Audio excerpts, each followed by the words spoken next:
South Asian Literature and Arts Festival, or SALA as it's popularly known, proudly produced by Art Forum SF. This festival is special because of you, because you choose to be here to listen and to celebrate South Asian voices. A heartfelt thank you to all our sponsors for making this Literature and Arts Festival a reality. Their dedication to supporting writers, artists, and the exchange of ideas keeps creativity alive in our community. Quick housekeeping rules. Please silence your phones. And no recording. Everything will be on YouTube later, so you can relive the brilliance at your own pace. Also, please make sure that you do not leave any belongings or water bottles behind. There will be a 10-minute Q&A after the session, followed by a book signing by the authors at the Florence Moore Courtyard by the bookstore. And lastly, as a volunteer-run organization, we at SALA are deeply grateful to all our volunteers, without whose support, none of this would be possible. So let's dive in, open our hearts and minds, and enjoy the stories that remind us how art connects us all. The topic of today's discussion, Bangladesh in 1971, in which our keynote speakers, Rahad Abhir, Anjum Bari, and Anam Zakaria are in conversation with Dr. Elora Shehabuddin. Dr. Elora Shehabuddin is a professor of gender and women's studies at UC Berkeley, where she also directs the Shubir and Malini Chaudhry Center for Bangladesh Studies. Formerly at Rice University, her scholarship focuses on Muslim women's roles in global feminism and politics. She is the author of Sisters in the Mirror, Reshaping the Holy, Empowering Rural Women. Her works have appeared in Meridians, Science, and Journals of Women's History. Dr. Shehabuddin has received multiple fellowships, including from the National Endowment for the Humanities and the Mellon Foundation. And with that, let's welcome our panelists on stage and our moderator, Dr. Elora Shehabuddin.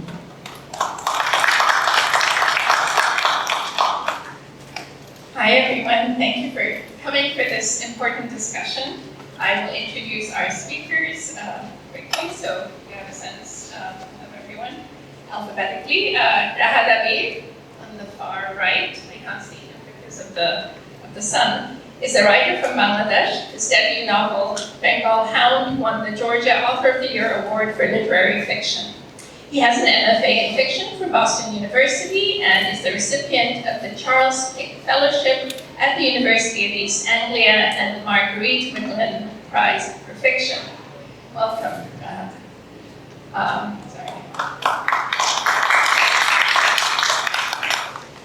Next to him is Anjum Bari, also a Bangladeshi writer and editor and an MFA candidate in the prestigious nonfiction writing program at the University of Iowa, where she has also been teaching creative writing and literary publishing.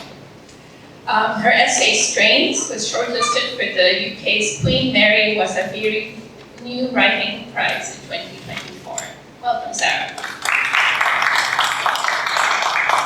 And last but not least, it's just that her name starts with a Z, Anam Zakaria is an oral historian and author of 3 books, including 1971, A People's History from Bangladesh, Pakistan, and India, and the award-winning The Footprints of Partition, Narratives of 4 Generations of Pakistanis and Indians. Anam is the co-founder and strategic director of Qissa, a storytelling platform for immigrants. Welcome. So I hope we'll have a discussion about 1971 and about your writing about 71 and you're thinking about 71, but I thought we could start just by, I'd like each of you to respond to the question of why is 1971 important? Why does it matter, not just in Bangladesh, not just in South Asia, but for people who are not from that region, what is the significance of 71 for you? So maybe we'll start with Rahad and then move down. Thank you. I think outside South Asia, Western people didn't know much about Bangladesh in 1971. So that's one of the reasons we need to talk more about it. And also we know that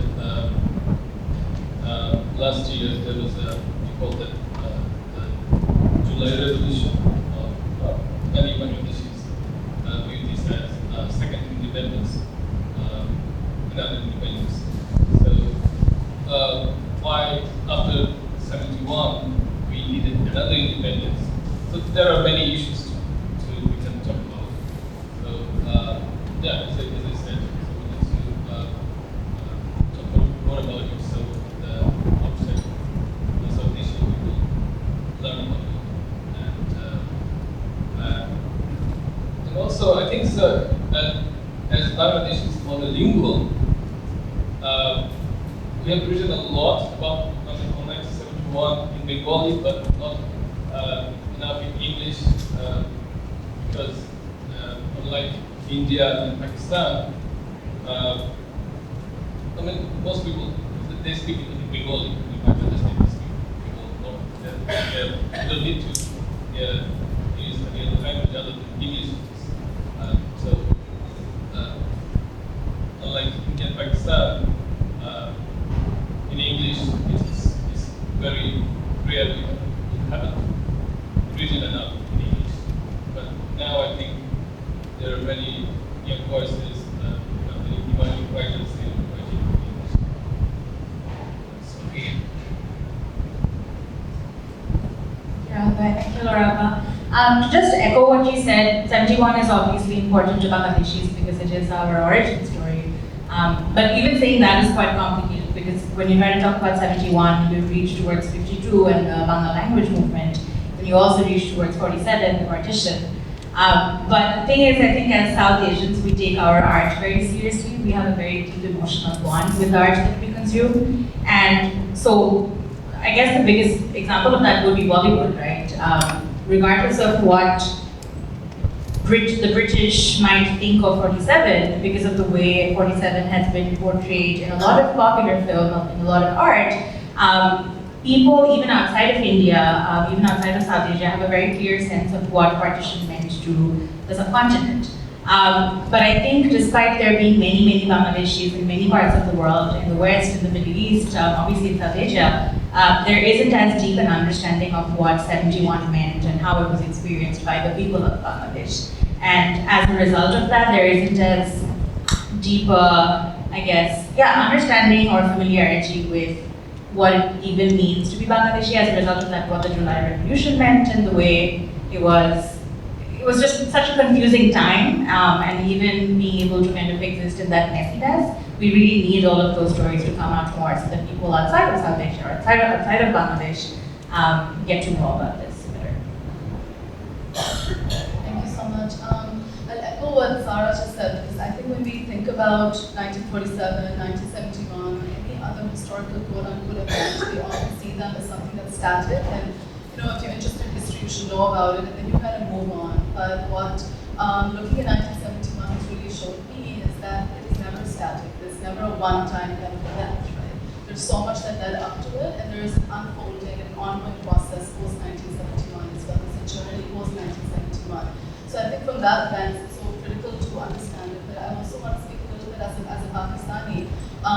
The importance of 1971 really did not register till I did this work, because I grew up with so much of that silencing. But I think that in this world, what's global is local and local is global, and if we are to understand anything in South Asia and how it impacts the rest of the world and the region, we have to understand 71. I really got to look at how defining it was, whether it's in terms of nuclear policies or Kashmir policy or regional politics, and then its ripple effects everywhere. So there's absolutely that I think 71 has been so overshadowed. It's so swallowed by the India-Pakistan hegemonic kind of lens. We don't talk about it enough. But I also think because we haven't come to terms with the violence of 1971. I don't think as a world we know what happened. I don't think in Pakistan and South Asia we really register the kind of violence. And I think that it's critical for those who survived it, who suffered it, who witnessed it. But I think also because what happened in 1971 kind of doesn't end there. So what you see right now in Israel, Palestine, which was in Kashmir, are same tactics of genocide being played and replayed and replayed. So it's not a story about one place at one point in time. It is very much connected. everything around us. Thank you all so much.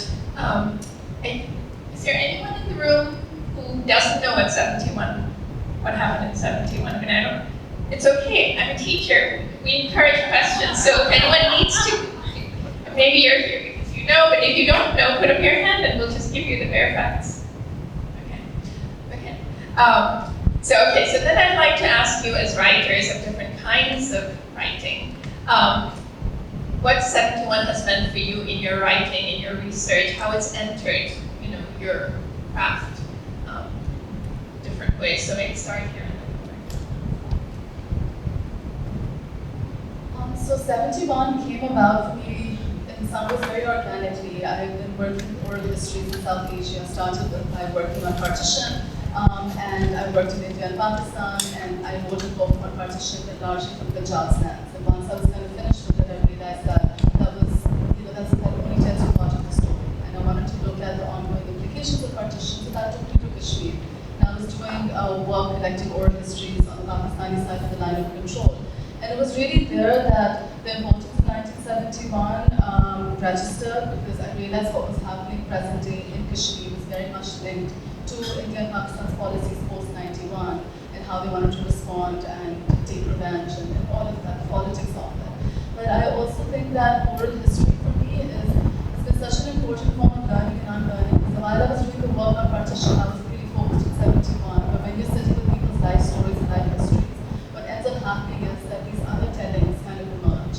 And in this anecdote or that, I would keep hearing stories that I did not know existed. So I would, for example, hear about people who were posted as army officers in what was then East Pakistan, and talking about the discrimination. So I knew there was much more that I wanted to look at. I also knew from my work on partition that there is no one state narrative, that depending on what side of the region and border you're doing work, different stories will emerge. And kind of knowing that in India, when we look at 1947, there can be this sense of, at least back then when I was doing work, a sense of the breakup of the motherland at the hands of treacherous Muslims, whereas in Pakistan it was very much morphed into this nation-making victory. And I started thinking more about language. I started thinking about the ways in which 1971 is evoked, the ways in which it is made present and silenced.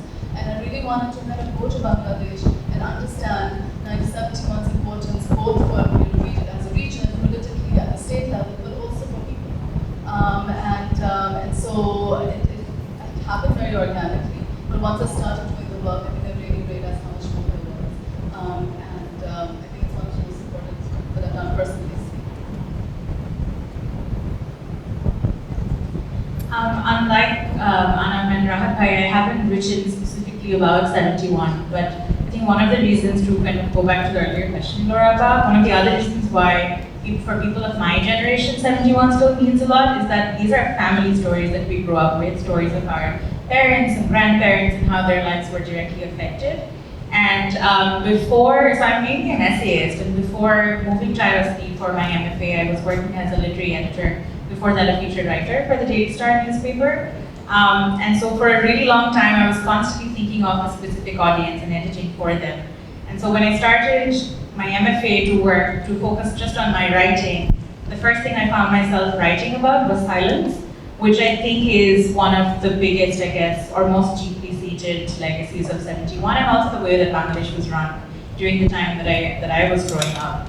On the one hand, 71 is sort of the origin story, it's the story that we all go back to. On the other hand, there are versions of 71, and then there are more complicated versions that, because of the political parties that were in power, people would either agree not to talk about them, or for the sake of their own safety, their family's safety, would practice a lot of self-censorship.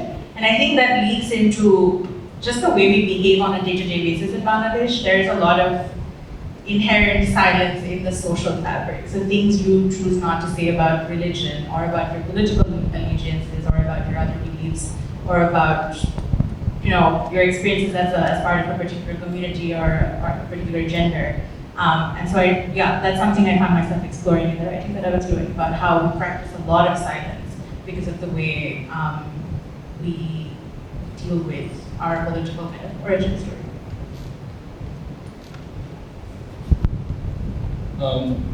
asking any Bangladeshi what 71 means to you is like asking any South Asian people what the India partition means to you. So it's the same thing. So what happens? One great event overshadows the other. So until 71, so 1947 was the big thing for every South Asian city. And then 1971 happened to us, and it is still monstrous.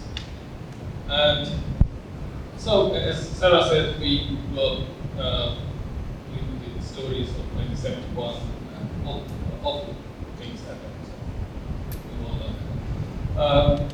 But in my writing, when I was thinking about writing a novel, I didn't want to write about 1971 because I thought a lot of, not in English, but in Bengali, hundreds of thousands of pounds of reading fiction. So I thought, okay, I should write about something that what led us to the independent movement, what led us Bangladesh to independence. So I wrote about the 1969 uprising when Ayub Khan was in, back then was in the field martial arts was in power, and there was an uprising that led us to independence. So I focused on that period. So I thought that people should know what are the reasons we didn't want this marriage between Pakistan and East Pakistan. Thank you. So, what I found remarkable in Anam's book and Rahad's book is how, and the short story also, Mr. Moti, so Bengal Hound built up to to the nationalist movement in Bangladesh, and then your oral histories, and then Mr. Moti, the story of this one, of the mother of a son who goes off to join the freedom fighters, is how you bring alive like the experience of ordinary people, real people, in your case, and these imagined people, but I think very representative of the kinds of emotions mothers, fathers, siblings would have experienced at the time before. So maybe you could both speak about the human experience of the war as you understand it, and Sarah, you've done a lot of reading, even if you haven't written about 71 explicitly, so maybe you have thoughts on this, or you should start with this round. On how 71 was experienced by people. So you mentioned family stories, for example, so that could be a place to start, but also writings by other authors who are not here who written on 71, since I know you read and interview and done all that. Yeah, I want to go back to something Rahad you mentioned earlier, that there is a lot of really good writing that's been done in Bangla, but not as much in English.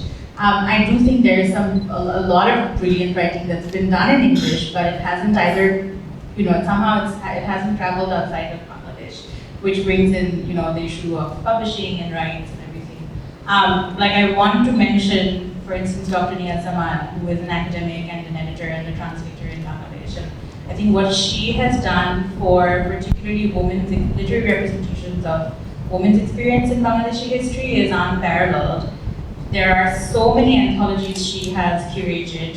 She also publishes in its Writers Inc., which is an indie small press in Bangladesh.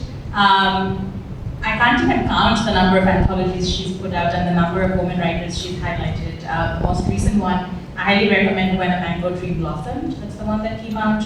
And I think that came out from a press in India. I believe so.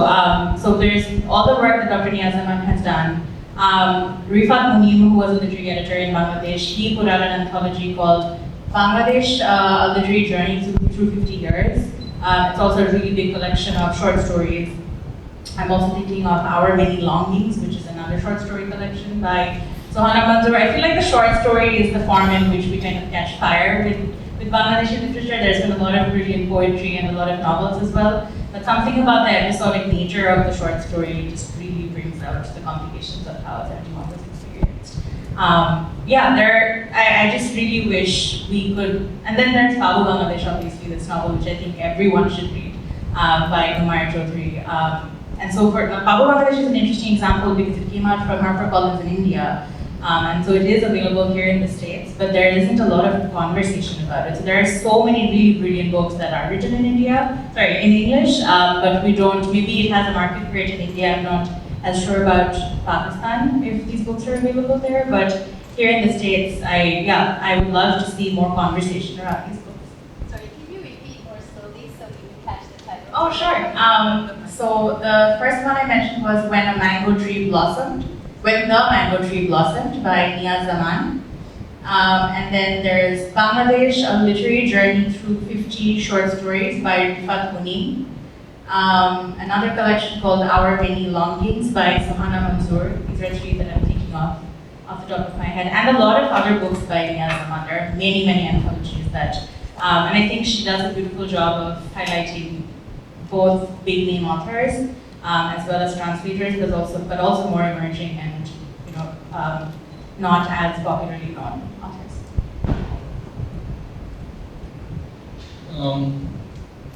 Yeah, just about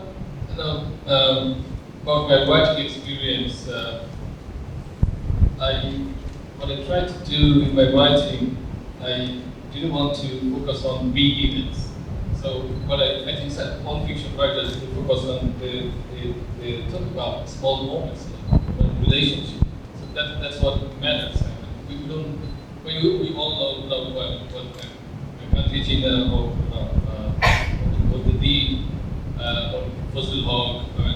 So what we want to know, these are big events. No one actually cares about this when you read fiction. So I try to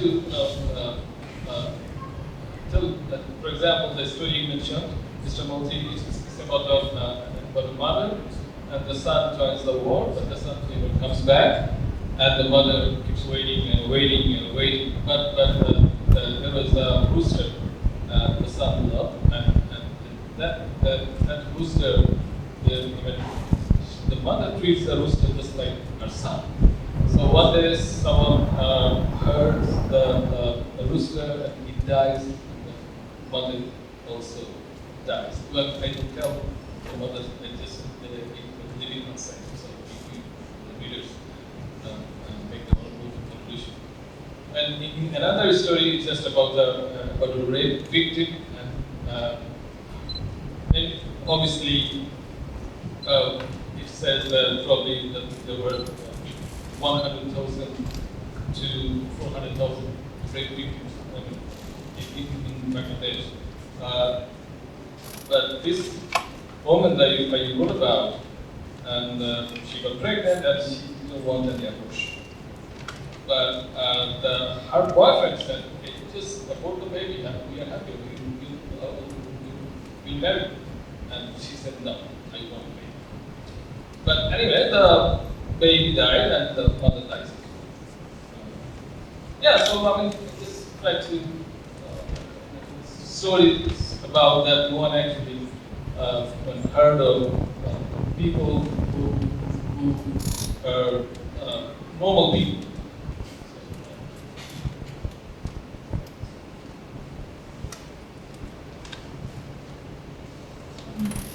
A difficult question to answer, honestly, because I think this is a very difficult. You can't hear? Is that better now? I was just saying this is a difficult question to answer because of the very human experience of 1971. It was so violent and so brutal. And I think when I was doing this work, I came in with all of my positionality, right? So I am Punjabi, I'm Pakistani, and my father was in the army. So I have these layers, and so what it meant for people to speak to me, and some of course chose not to speak to me, understandably. It meant a lot, and they were very charged moments because we were very much there to speak about 1971. How I translate that onto paper, I don't think you truly ever can in its full form, right? Because especially the trauma memories and trauma stories, they will emerge in fragments and not always be coherent. And writing by its nature requires you to bring some coherence and flow. It's something I've been grappling with a lot. How do you translate that? And I think I've been thinking a lot more about how do you just use the silence and how do you communicate the silence on text, right? How do you not try to impose chronology where it's not being related to you that way, where things are disruptive? How can you use form in writing? I don't have all the answers yet, but it's something that I try to do. I think the other thing in my writing is all of my projects have been personal journeys, and especially this one. So the me and what me in the room is feeling, I bring that onto paper. And for some people it is maybe frustrating, but for me, bringing in the process of what I'm kind of unlearning, the kind of impact it's having for me becomes very important, because this is me going in with my baggage, how people see me, with the state narratives, with the biases I grew up with, and trying to undo them. So that undoing itself becomes an important process for me to kind of communicate in my writing. Primarily because when I wrote this book, I very much wrote this book as a Pakistani for Pakistanis. So I want them, to, in a sense, go along with me on this journey, because there are people who are saying, we need you to know this. We need you to go back and tell the story. And I don't know if I can ever do justice to that, but I will try. Thank you all. Just to connect the two of you, for the audience, so Anam also interviewed Niazaba to the rest of us, and the fascinating part is this woman who's written who's published so many anthologies. I think there's also Partition. She's done Partition stories too, right? And 71 stories. Her father was Punjabi, but she grew up in East Pakistan and married a Bengali and stayed there. So she's this remarkable woman, and also met with her many times. And so the characters are connecting. You describe the work she's done in publishing these anthologies. She's someone you interviewed for your book. So this is a good time to talk just about the place of Bangladesh. So for a certain generation, if you're not from South Asia, Bangladesh is the George Harrison concert for Bangladesh in Madison Square Garden. It was the first such concert for a good cause, right? Long before the Africa concert of Band Aid Live Aid in 1984 in London. So this was 71 in New York, and that's an image that's stuck for many non-South Asians of what Bangladesh was, and then the famine, the poverty, all of that. And so when you try to write about Bangladesh, as opposed to India, Pakistan, especially India, right, well represented in films and other literature, and you have Salman Rushdie, and all these, Chupalahi, of course, right? So there are these famous Indian authors, but I'd be curious both about the reception of writing on Bangladesh, not just 71, and then more specifically, I think, just to follow up on what you said, like how has your book been received in Pakistan? So maybe because that's more specific, you can start and then. It was not very well received initially, at least even before I kind of wrote the book, because once I went to Bangladesh, that itself got attention, both in Bangladesh and in Pakistan, being a Pakistani. So initially, the book was not available for several years, and 1971 has been a no-go area. And I think there was some kind of naivety when I started writing this book, because I felt like it's been almost 50 years. Because we don't talk about 71, I don't think I fully realized how much of a impact it still holds on national imaginary and national politics and all of that.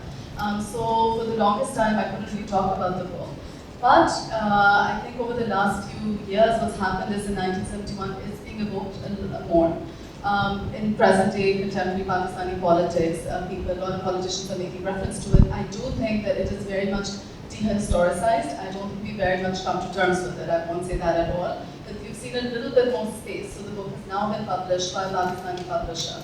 It's available, it is doing well, and I've had quite a few book talks. What you really see is a lot of young people are coming out, people from Balochistan, Sindhi folks, people from Pakhtunkhwa, people from Gilgit-Baltistan, and they see the current contemporary importance of understanding 71.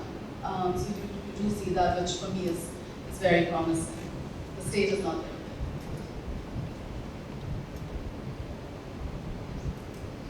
I loved your book, so thank you for writing it. Probably I'll talk a little bit about, I have some questions for you. So let me first tell that the two factors, I believe, caused the breakup of East Pakistan and West Pakistan.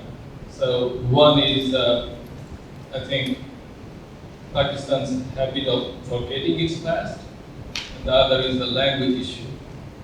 We all know the history more or less, but just to refresh your memory.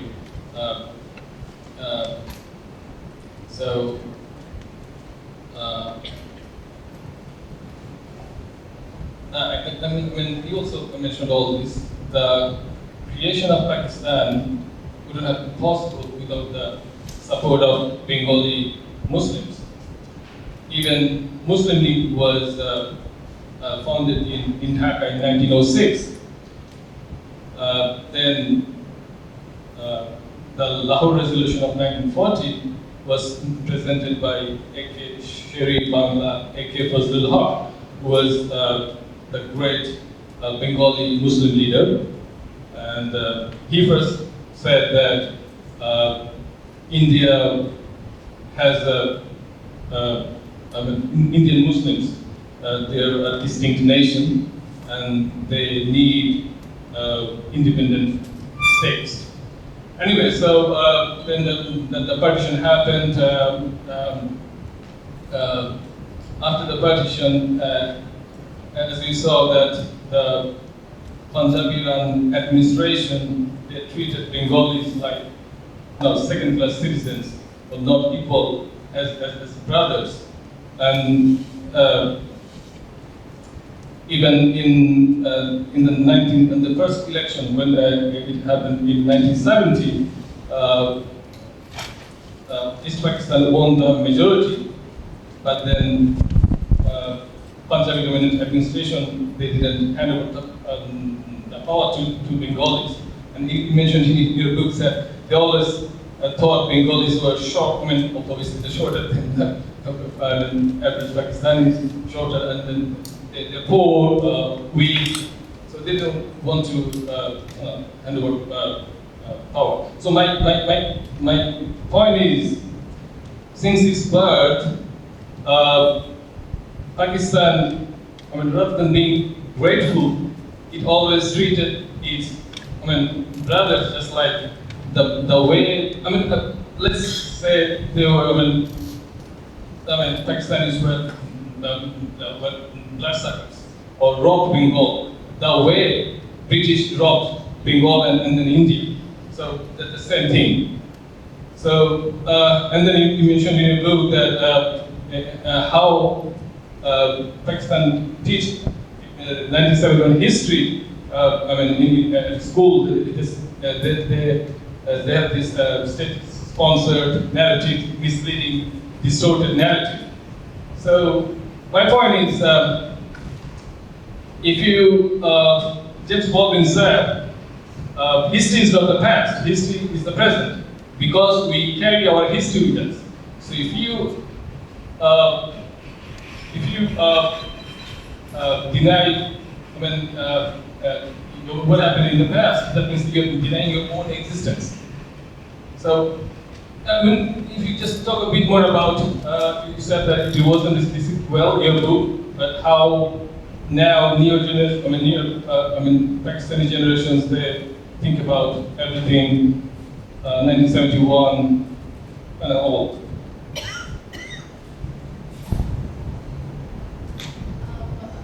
So there is, when I wrote the book and there are young folks coming out, so you see that interest. At a mass level, it's very hard for me to say, but I don't think we're there yet. I don't think there's been,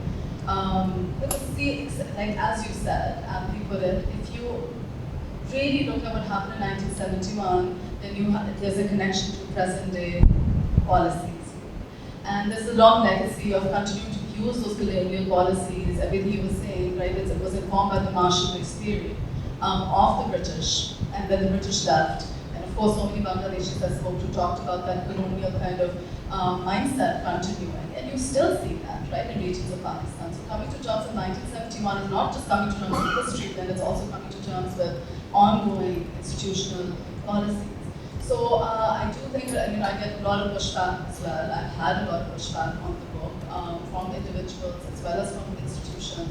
And I think think that is ongoing. I do see this kind of opening of space, and I do see, I think in social media, so much has changed over the last decade, and there is more access to information. But I also think the way in which information, I think there's sometimes an assumption that Pakistan has a blanket amnesia of 1971, and I don't think that's true. And I think in some ways that's even more dangerous. Because when you have limited information and when you curate information and you see that, like I said earlier, this is not, this is a genocidal playbook that can be operationalized anywhere in the world, right? You bracket information. Which date do you want to start from? Which date do you want to end at? What is the real violence you want to look at? So if you go to museums where young students go, it is seen as Indian state-sponsored terrorism, which is a term that India uses for Kashmiris fighting for their struggle. So this is almost tit for tat in that Bangladeshis are still very much overshadowed. Like there's hardly any mention, right? So even terminologies like genocide will be used, but it's literally termed as genocide pro-Pakistan. So how you use language and how that continues to have an impact, because state regimes have a lot of power. So we're still very much dealing with that. I mean, I think a lot of people here might be familiar. There was a conference that Lams tried to do on the 50th anniversary on Bangladesh, and it was cancelled last minute. So I think we're very much still dealing with that, and I see so many of those parallels.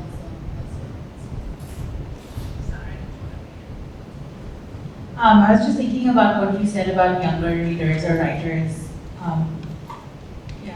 kind of reacting to the way history is written, which I think was the case in Bangladesh as well.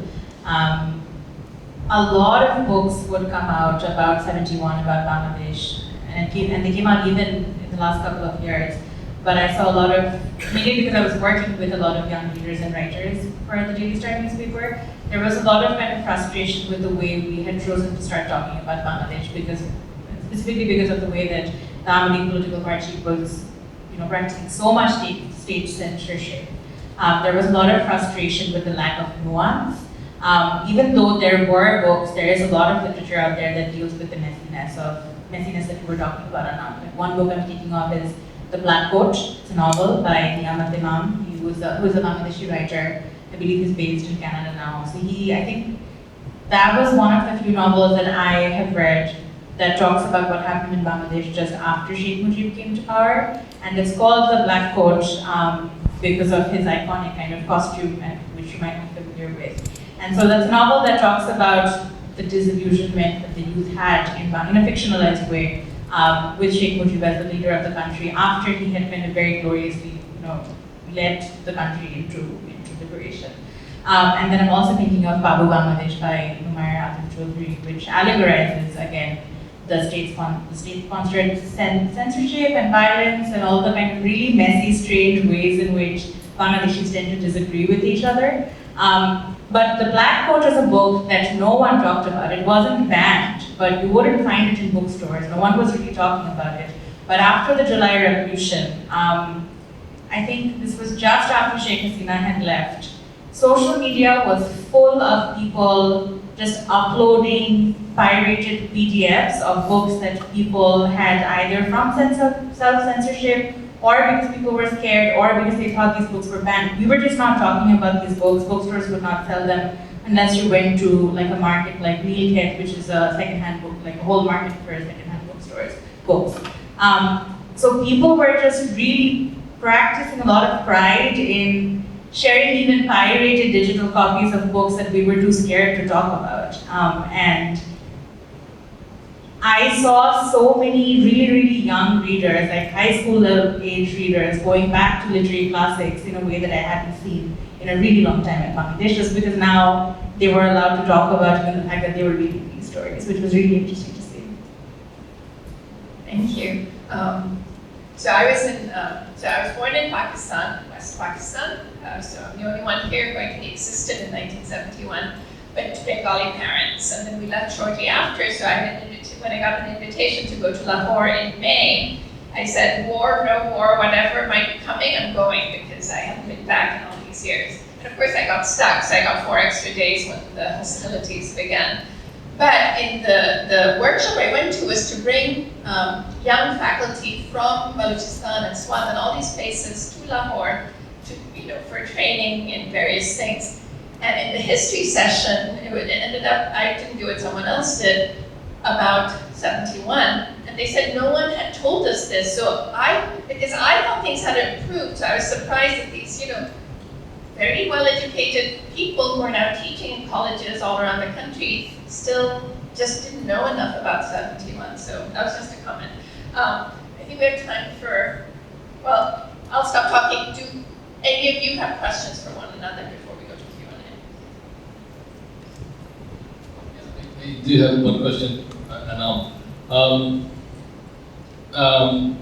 As I talked about the language issue, so we know that we all know that the independent movement in Bangladesh, in East Pakistan, started with the language movement, and it started when the day Jinnah in March 1948, when he said Urdu and Urdu shall be the only state language of Pakistan. Then right there, Bengalis reacted strongly, and then the protest continued.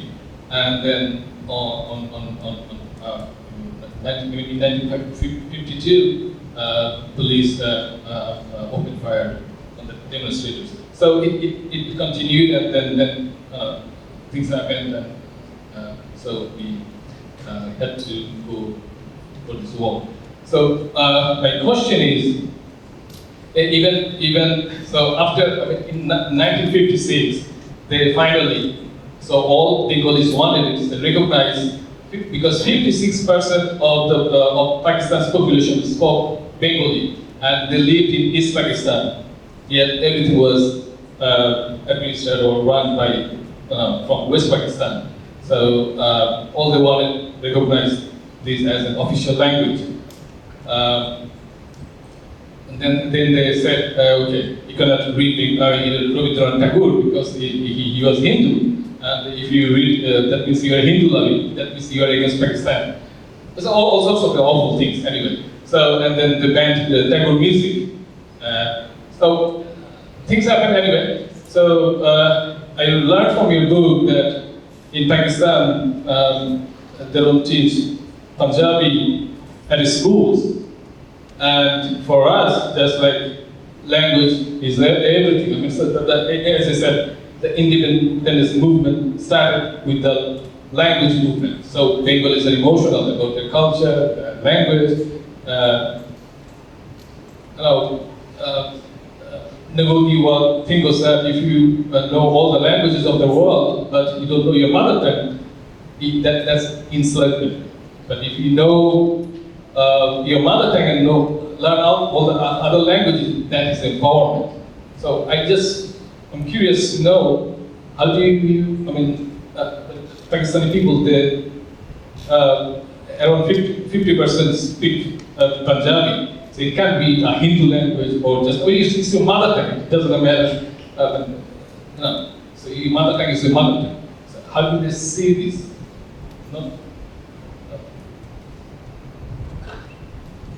I was never taught my mother tongue, unfortunately, and it's like I've forgotten. And I think part of like the lens on Punjabi is still very much a colonial lens of seeing it as an uncultured and uncivilized language. I mean, that's literally what I was taught. And students get fined in some schools for speaking Punjabi. And it's not just with Punjabi, it's also with other regional languages. And I do think there's a strong relationship between what happened in what was East Pakistan and present-day kind of linguistic politics in Pakistan, because Punjab is so at the forefront, and Punjab has always kind of seen itself as synonymous with Pakistani identity, and Pakistani identity has almost had to let go of its own, like look down on your own culture, because we are upholding whatever idea of nationalism is, and then anything, it could be ethnic, it could be linguistic, anything that kind of threatens that, then becomes a threat to the state, if that makes sense.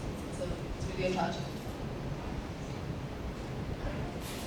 Any other questions amongst yourselves? I have one question for Anam, but I also wanted to point out before I ask you my question is that I think Bangladesh, we do that in Bangladesh too, where it is mainly a majority Bengali-speaking country. We have a lot of languages from our ethnic minorities, many of which are actually going extinct because they're rooted from oral storytelling traditions.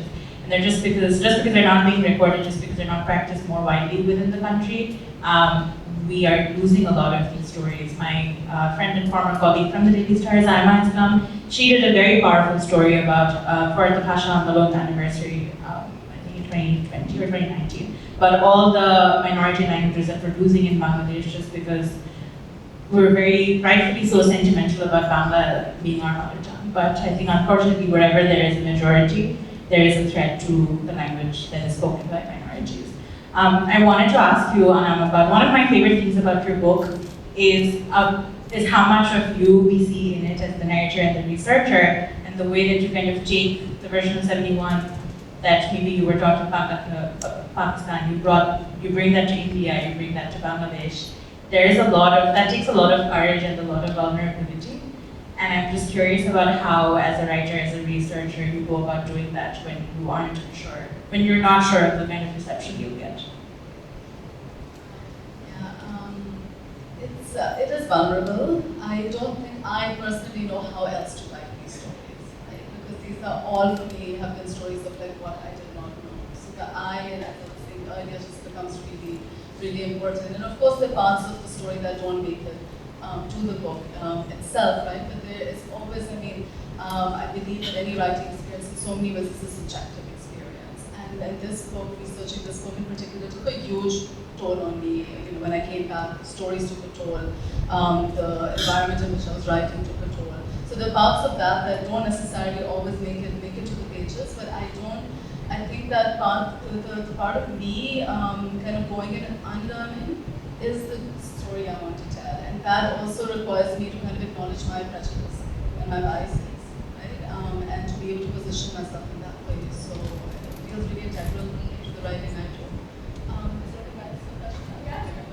I actually have a question for you. So a lot of your work, in our conversations as well, is about public space and written about graffiti and in Bangladesh. And I just wanted, when I was there, I felt like there were so many ongoing oral history initiatives. I could really see through art and sculpture. There's so much presence of public memory and public history. And at the same time, you talked about the silence as well. If you can speak a little bit more to that, but also for folks who are not from Bangladesh, what can you take away? Because I really thought that there's something about the way in which art is used, different forms of art, to document, to archive, to tell that story that we cannot.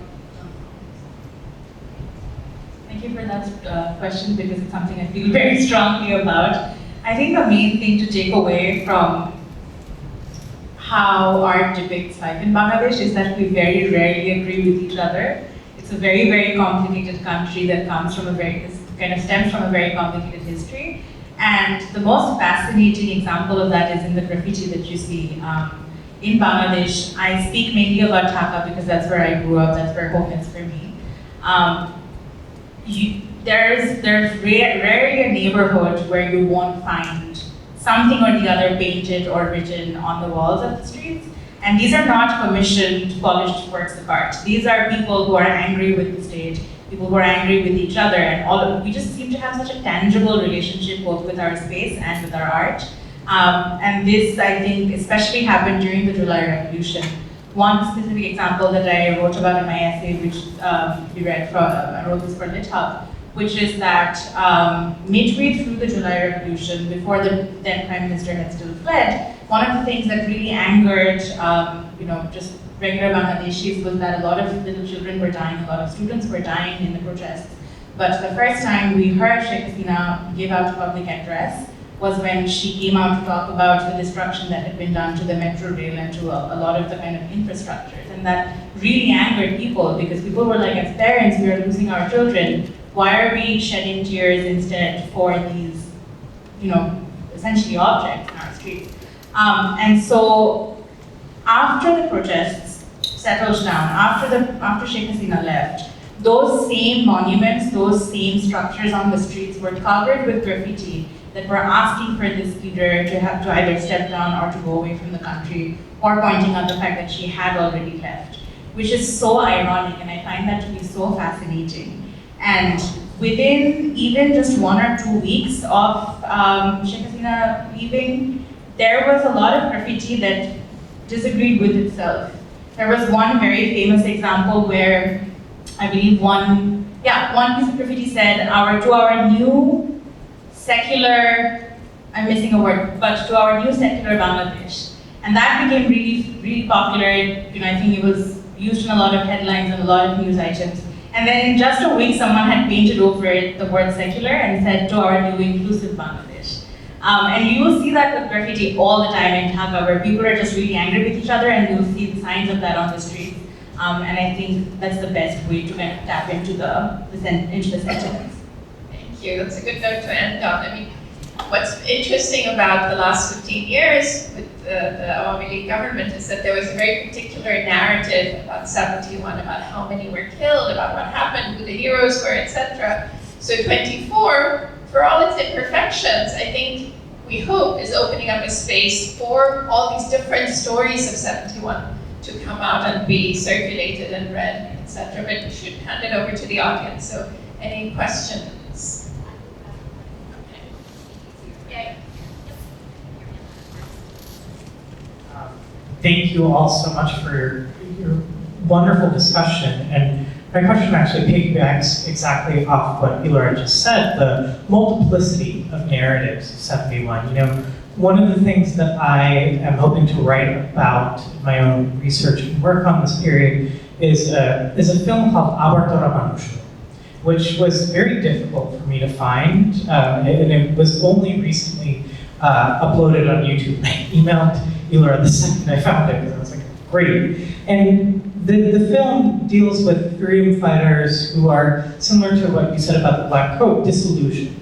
And it's a film by Kanata Rahman that complicates the story of liberation. And I'm wondering, for especially those of you who are from the Bangladeshi background, do you feel an obligation in or a pressure at least from elsewhere to write in a certain kind of tone or about 71? I'm very curious about that. And I'm also curious, given the sort of glut of documentary type kind of reportage, I focus on visual arts, so for 71, that means documentary photography, Life magazine, Magnum photos, people flying in. But through the literary form, and also the oral history form, I'm wondering what else is possible within these forms that are not so obliged to documentary, and how storytelling through these different modes can exactly, kind of contribute to the multiplicity of narratives of something. Thank you.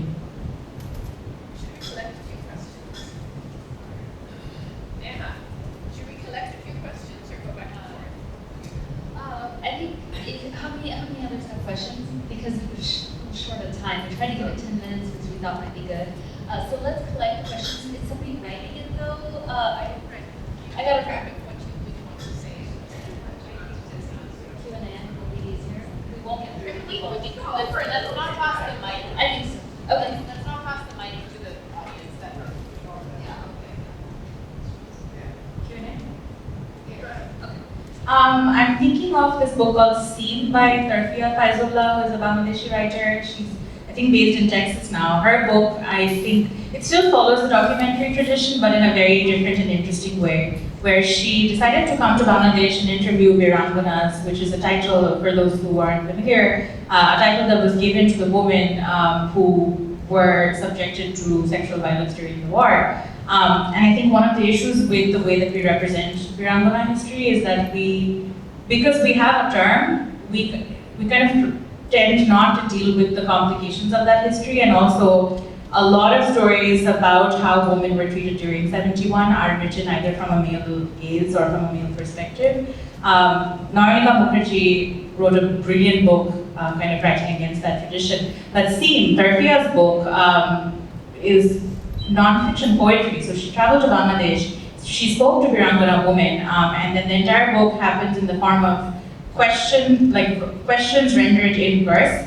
So you get to hear their personal histories, but in a very lyrical fashion. Some people had an issue with that as well. I spoke to interviewed Tarfia, and she's like, some people thought, is there some can it be thought of as like problematic to kind of prettify such a difficult history? But I do think something very interesting and powerful happens within that space of women talking to each other and highlighting just the form of the conversation. Yeah, Rahad, did you want to? I don't think we have enough time. That's one question. So I was also thinking to write an article about the film about Ramanujan. So we now, what happened after 1971, after the July Revolution, this disillusionment, the same thing, because Sheikh Mujib, he was a great leader, people worshipped him, but then his popularity fast faded, and when he was killed in 1975, not a single person was out on the street, not a single person. So what does that mean? Mean no one cared? So, also, when you talking about history, the point of view, say, if you read history about 1971 by Indian writers, you'll see a different angle. You read history from Pakistan writers. In Pakistan, they teach like, there are a large number of Hindu Bengalis in East Pakistan. They never loved Pakistan. They were Indian agents. So they conspired. So then they started attacking on the armed forces of stuff like that. And then the war started. We had to retaliate with this Operation Searchlight. Things like that. And if you read also books written by Bangladeshis, you'll have a different angle. And also the same thing. Even the fiction writers, we write fiction. But I think as a writer, my job is just like a camera. So I just we show things just like a camera, and you as a reader, you make your own decision or own conclusion. So that's what I think fiction writers do. Not to, it's also readers' responsibility to read and read a lot and see every angle.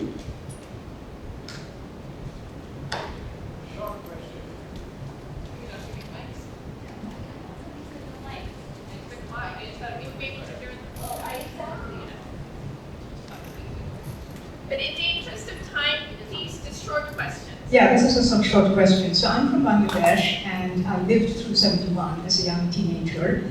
And as you referred to, we have like the 1952 language movement, and then 71, and then the July Revolution.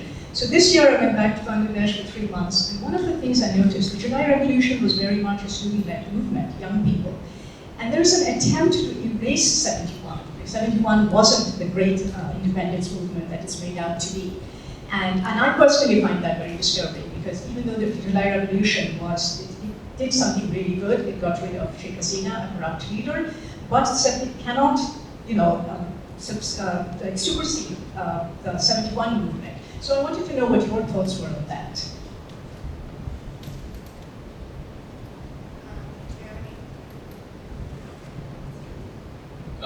That's a wonderful question. So I mentioned earlier that one great event overshadows the other one. So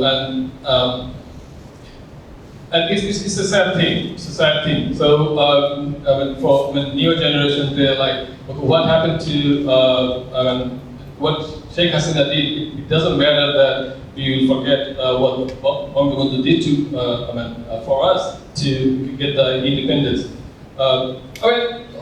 You all know the history. So when I read it from Shamin Ahmed's book, I think it's Shibiram, when he was in Pakistan in prison, and when put to inform him, Bangladesh is independent. He said, no. Because it can be. So he said, take me to a railway station, I will unite two Pakistans again. So that's the same thing. If someone, if I have the chance of receiving 100 crore rupees, why should I go for only 100 rupees? So East Pakistan won the majority in the election. So Sheikh Mujib, he could be the prime minister of president of Pakistan. then he wasn't informed anything about what's happening in Bangladesh. Yeah, so the problem with the Generation Z, so it's really sad, though.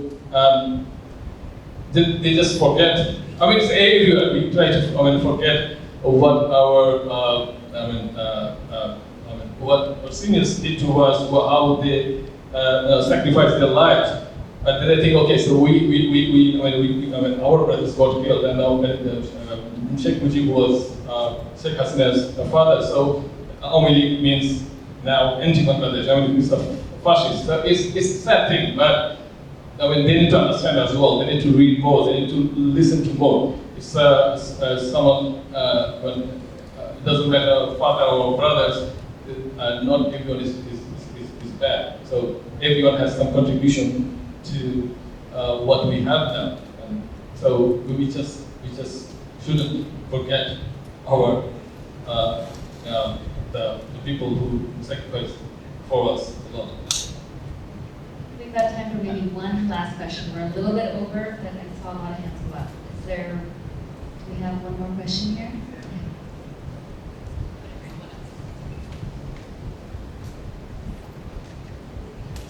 Thank you, fascinating panel. And you all rattled off so many authors and so many books. We were all furiously trying to take notes. So if someone has a list, please share it, because there are some fascinating authors that you all spoke about. This is a question for everyone, but specifically, Anam, I'd love to hear about how your family thinks of your writing, and because I know you mentioned your dad was in the army, and I know it's complicated. I would love to hear about that, and anyone else who wants to share about how their family reacts to their writing as well. Thanks. It's complicated. It's the best way to put it. Yeah, we don't see eye to eye on a lot of things. That over the years, it's also not one conversation, so it's been a series of conversations. I absolutely don't think we are aligned, but there's a little bit more conversation, I would say, because I've gone and I've done these stories and I come back and I talk about them. And I think with family, a lot of times it's a very complicated relationship. So on one hand, my father in particular is very proud. On the other hand, he wants to have nothing because I don't do this. So we keep oscillating between the two, but it's complicated, and I think family is a microcosm of something much bigger. And that's really the society we live in, the environment predominantly inside. It's going to continue. It's going to continue being fractured, and it's going to continue being silent and heavy, and a very inconvenient truth that we're just not ready to scratch. We keep circumventing it, both at a familiar level, but also at a national level. I'd love to jump in on this. So the reason I was I was born in West Pakistan is because my father was in the Pakistan Foreign Service. So we started there, and then we were in India when war broke out, and my father was the first East Bengali diplomat in the Pakistan Foreign Service to defect, right? So the first Bangladesh mission was in our house. I was very young, I promise you, so I don't really remember it. Of course, we have pictures. So I grew up with a very clear narrative. That's why I'm always interested in the 71 narrative of who the good guys were and who the bad guys were. He worked under Pakistani High Commissioner, etc. So not so much that, I think the anger was more towards Bengalis who waited until we were guaranteed to win, and then they said, oh, we're for Bangladesh. We're no longer with Pakistan. So I grew up with that narrative, and as a scholar, researcher, I read seriously things that question the 3 million Bengalis were killed in 1971, right? It's a sacrosanct number. Hundreds of thousands we're sure were killed, but 3 million just seems, probably not the right number. So people who questioned it have been in trouble. And then just other, different kinds of stories that, we've all written about, the different attitudes, the treatment of the so-called Biharis in Bangladesh. So I'm not saying my parents would disagree that Bengalis did bad things in 71, but you grow up as a child with the narrative, and then when you find yourself asking these other questions, you're like, oh, am I going to upset my family in asking these questions because it's such a strong narrative. I think maybe just to stop. So huge thanks to all our speakers. And we need to make this safe, but you can ask them questions about the book list, about their own writings, outside. Thank you.